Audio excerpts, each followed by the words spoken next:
बिस्मिल्लाहिर्रहमानिर्रहीम, अस्सलाम वालेकुम नाज़रीन। एक बहुत बड़ी खबर जो कि सामने आ रही है चाइना से। चाइना एक ऐसा शहर बना रहा है जो कि दुनिया का सबसे बड़ा military command and control centre होगा। बीजिंग के नज़दीक ये एक इतनी बड़ी फैसिलिटी बनाई जा रही है चाइना की तरफ से, जो कि ज़ेर ज़मीन बंकर्स पे मुश्तमिल होगी। इसके साथ साथ टनल्स का एक जाल बिछा होगा और किसी भी मुमकिना न्यूक्लियर हमले के नतीजे में चाइना की जितनी भी मिलिट्री और साथ साथ पॉलिटिकल लीडरशिप है वो यहाँ मौजूद रहते हुए अपने आप को सेफ रखते हुए जंग को जारी रख सकेंगे। यानी फिर एक ऐसा मिलिट्री कमांड कंट्रोल शहर बनाया जा रहा है जो कि इस वक्त दावे किए जा रहे हैं कि पेंटागन से 10 गुना बड़ा शहर है और ये जो है बीजिंग के नज़दीक यानी बीजिंग से तकरीबन 30 किलोमीटर दूर बनाया जा रहा है। अब इस हवाले से इस वक्त बहुत सारे वेस्टर्न मीडिया आउटलेट्स जो हैं इस खबर को ब्रेक कर रहे हैं और इस वक्त फाइनेंशियल टाइम की तरफ से ये खबर पहली दफ़ा ब्रेक की गई थी और इसके बाद जो है अब बहुत सारे वेस्टर्न न्यूज़पेपर्स जो हैं इस खबर को जो है बहुत ज़्यादा हाईलाइट कर रहे हैं। अब इस हवाले से जो अपडेट सामने आ रही है उसकी तरफ चलते हैं। China building world's largest military command centre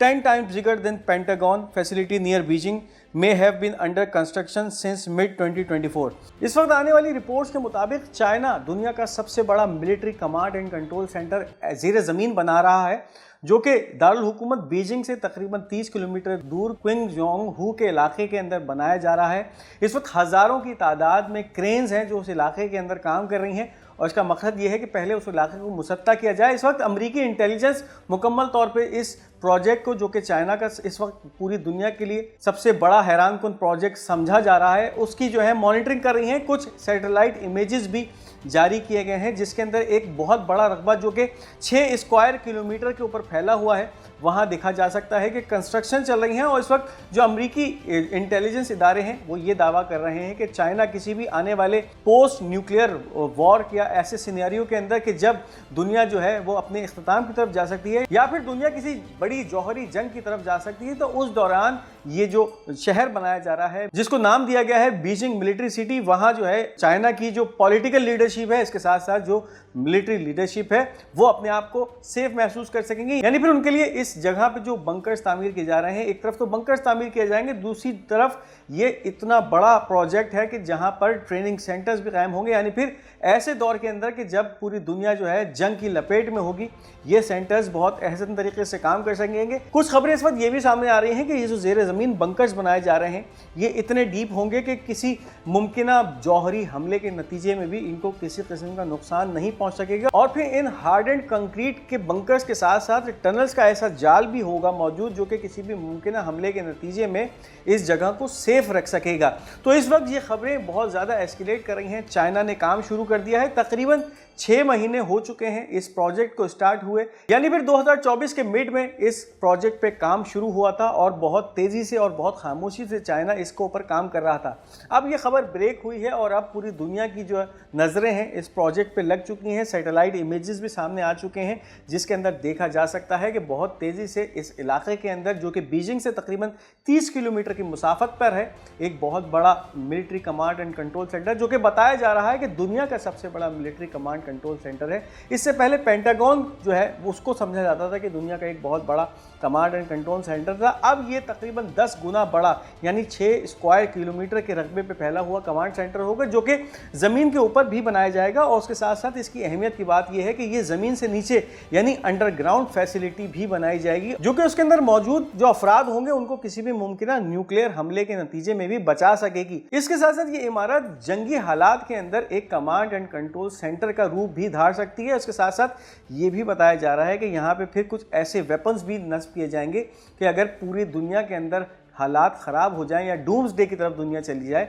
तब भी यहाँ रहने वाले महफूज रहेंगे और फिर यहाँ से अहकामात जारी किए जा सकेंगे। तो अब ये देखना है कि इस वक्त जो है मुकम्मल तौर पे अमरीकी इंटेलिजेंस जो है चाइना के पीछे लगी हुई है। चाइना जो कि मुसलसल नई नई ईजादात दुनिया के सामने लेके आ रहा है, अपनी आर्सनल को मुकम्मल तौर पे मजबूत करता जा रहा है। पीपल्स लिबरेशन आर्मी रोजाना की बुनियाद पे कोई नए नए हथियार दुनिया के सामने पेश कर रही है जो कि एक तरफ तो ये वाजे कर रहे हैं कि चाइना जो है वो टेक्नोलॉजी की इस रेस के अंदर कितना तेजी से बढ़ रहा है। पिछले दिनों जो डीप सीक नामी एक AI मॉडल चाइना की तरफ से पेश किया गया उसने भी दुनिया के अंदर एक भौचाल सा बर्पा कर दिया। और फिर अब इन खबरों का आना कि चाइना के एक ऐसा मिलिट्री शहर बीजिंग के नज़दीक बना रहा है, जो कि अब तक का दुनिया का सबसे बड़ा कमांड एंड कंट्रोल सेंटर है। इस वक्त दुनिया की आंखें खोलने के लिए काफ़ी है कि चाइना इस वक्त किस तेज़ी से जो है आगे बढ़ रहा है और पहले से ही उन तमाम हालात की तैयारियां करता जा रहा है, जो कि आने वाले वक्तों में दुनिया के लिए परेशान कुन साबित हो सकती हैं। इस वीडियो को आगे बढ़ाने से पहले उन तमाम नाज़रीन के लिए जिन्होंने अब तक हमारा ये चैनल पाक गोल्ड मीडिया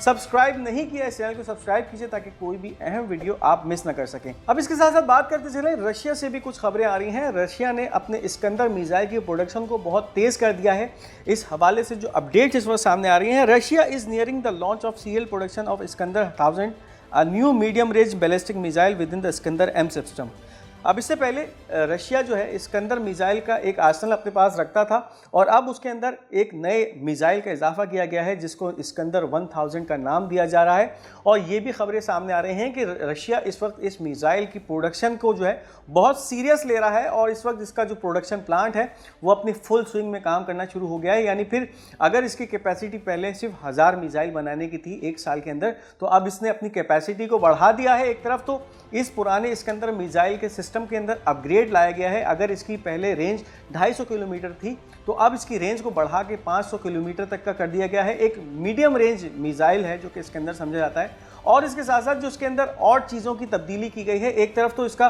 जो टारगेटिंग सिस्टम था, यानी फिर इससे पहले जो इसकी टारगेटिंग एक्यूरेसी थी उसके ऊपर सवालात उठाए जाते थे, अब उसके बारे में भी खबरें सामने आ रही हैं कि रशिया की तरफ से इसका टारगेटिंग सिस्टम जो है वो बहुत ज़्यादा ऑप्टिमाइज कर दिया गया है। एक तरफ तो ये अपने क्लासिक डिज़ाइन को मेंटेन रखेगा, यानी फिर 9M723 का जो मिसाइल सिस्टम था, इसका जो डिज़ाइन था उसको जो है आगे लेके चलते हुए इसके अंदर जो की अपडेट्स की गई हैं। एक तरफ तो इसके अंदर जो है वो सॉलिड फ्यूल के चार्जेस को इंक्रीज़ किया गया है, यानी फिर उसकी तादाद को 10 से 15% बढ़ाया गया है। इसका इंजन इंप्रूव किया गया है। इसके साथ साथ इसके अंदर इन्हेंस कंट्रोल सिस्टम्स लगाए गए हैं जिससे इसको नेविगेशन के अंदर बहुत ज़्यादा जो है वो मदद मिलेगी। और इसके साथ साथ इसका जो वॉर हेड है, यानी जो धमाका खेज मवाद ले जाने की सलाहियत है, उसको भी इन्हेंस किया गया है। साथ साथ इस वक्त ये भी कहा जा रहा है कि इसके अंदर autonomous inertial guidance system install किया गया है जो कि अपने हदफ तक पहुंचने में सैटेलाइट्स की मदद एक तरफ तो लेता है, दूसरा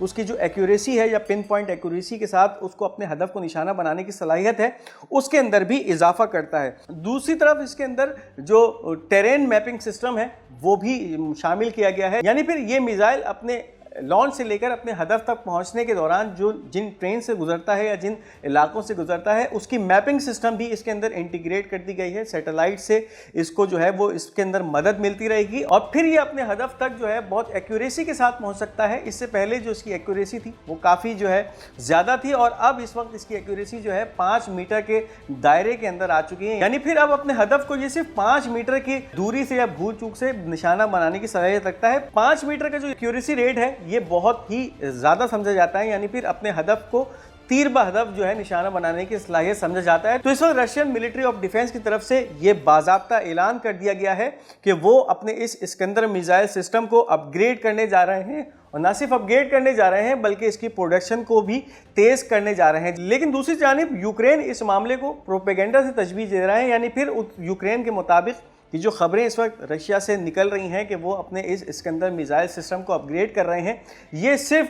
दुश्मन में खौफ फैलाने के लिए एक प्रोपेगेंडा किया जा रहा है और उसकी कोई हकीकत नहीं है। तो ये दावे इस वक्त यूक्रेन की तरफ से इस मिसाइल को लेके सामने आ रहे हैं। इसके साथ साथ रशिया जो है सैटेलाइट्स के ऊपर भी काम कर रहा है और उस वक्त जो एक अब बयान सामने आया है रशिया की तरफ से, उसके मुताबिक Russia will launch 4 satellites into orbit in 2026 to provide the entire country, including the Arctic, with high-speed internet access। अब इसमें रशिया को जिस तरह से सैंक्शंस का सामना है तो आने वाले वक्तों में हो सकता है कि दुनिया रशिया पे इंटरनेट का सैंक्शन भी लगा दे, यानी फिर इंटरनेट की रसाई रशियन लोगों तक, रशिया के बहुत सारे शहरों तक नामुमकिन हो जाए। तो इस हवाले से इस प्रॉब्लम को अभी से देखते हुए रशियन इंजीनियर्स ने इस बात का इंदिया दे दिया है कि रशिया आने वाले साल के अंदर 4 सैटेलाइट्स जो है वो खला के अंदर छोड़ेगा और जिनका मकसद ये होगा कि ये रशिया के चप्पे चप्पे को एक तो इंटरनेट की फैसिलिटी फराहम करेंगी, दूसरा ये हाई स्पीड इंटरनेट होगा और इसके साथ साथ जो आर्कटिक का इलाका है वहाँ पे भी ये हाई स्पीड इंटरनेट की सहूलियात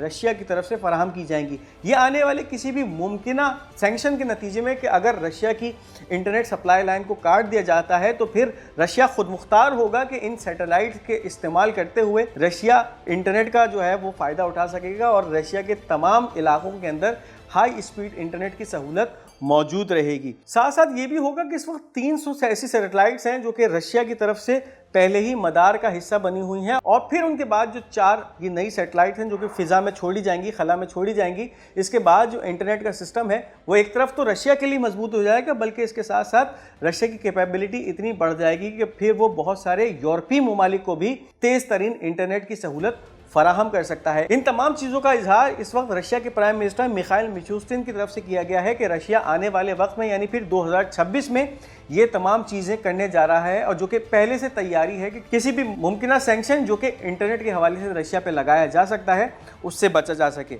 अब इसके साथ साथ रॉयटर्स की खबर सामने आ रही है, America is pressurising senior Lebanese officials to limit Hezbollah political influence. अब रॉयटर ने खबर ये क्लेम की है कि अमेरिका इस वक्त जो लबनान के जो हाईली ऑफिशियल हैं जिसमें सरे फहरस्त वजीर आजम और इसके साथ साथ जो नए मुंतखब होने वाले प्रेसिडेंट हैं जोसेफ ऑन, उनके ऊपर प्रेशर बना रहा है और किसी भी तरह उनको बाज रखने के लिए तंबीह कर रहा है कि हिजबुल्लाह को लबनान के पॉलिटिकल इंफ्रास्ट्रक्चर से बाज रखा जाए। यानी जिस वक्त हिजबुल्लाह जिस तरह से लबनान की सियासत के अंदर उनका अमल दखल है उससे बाज रखने के लिए इस वक्त अमेरिका की तरफ से लबनान के प्राइम मिनिस्टर और सदर के ऊपर प्रेशर बनाया जा रहा है। बावजूद इसके कि अमेरिका ये भी जानता है कि जोसेफ ऑन को मुंतखब कराने में हिजबुल्लाह का एक बहुत बड़ा किरदार था, यानी फिर अगर हिजबुल्लाह के मेंबरान या हिजबुल्लाह के बैक्ड अफराद जोसेफ ऑन को वोट ना करते तो जोसेफ ऑन किसी भी कीमत पे लबनान का सदर मुंतखब नहीं होता। अब इस वक्त लबनान की हाई ऑफिशियल्स के लिए एक कड़ा वक्त है, यानी फिर प्राइम मिनिस्टर के लिए भी और उसके साथ साथ सदर के लिए भी कि वो इस वक्त अमेरिकी प्रेशर को किस तरह से लेते हैं, क्योंकि हिजबुल्लाह का जो इन्फ्लुएंस है पॉलिटिक्स के अंदर लबनान की वो बहुत ज़्यादा है, बहुत ज़्यादा अमल दखल है और किसी भी तरह उनके इस पॉलिटिकल इन्फ्लुएंस को दबाया नहीं जा सकता। तो अब फिर आने वाले वक्त में होगा यही कि लबनान की जो मिलिट्री एड है उसको अमेरिका की तरफ से रोका जाएगा और फिर अपने मुतालबात मनवाए जाएंगे। लेकिन दूसरी तरफ हिजबुल्लाह का जो पॉलिटिकल इन्फ्लुएंस है वो इतना ज़्यादा है फिर आने वाले वक्त में लबनान में एक जो सियासी अफरा तफरी है वो दोबारा मच सकती है। तो ये थी इस वक्त की अहम अपडेट्स। इस वीडियो को लाइक और शेयर करना मत भूलिएगा। हमारा ये चैनल पाक गोल्ड मीडिया, इसको ज़रूर सब्सक्राइब कीजिएगा और अपनी कीमती आरा का इजहार कमेंट्स में ज़रूर कीजिएगा। इंशाल्लाह बहुत जल्द आपके साथ एक नए वीडियो नए व्लॉग के साथ हाजिर होंगे। तब तक के लिए मुझे इजाज़त दीजिए। खुदा हाफिज़। नासिर।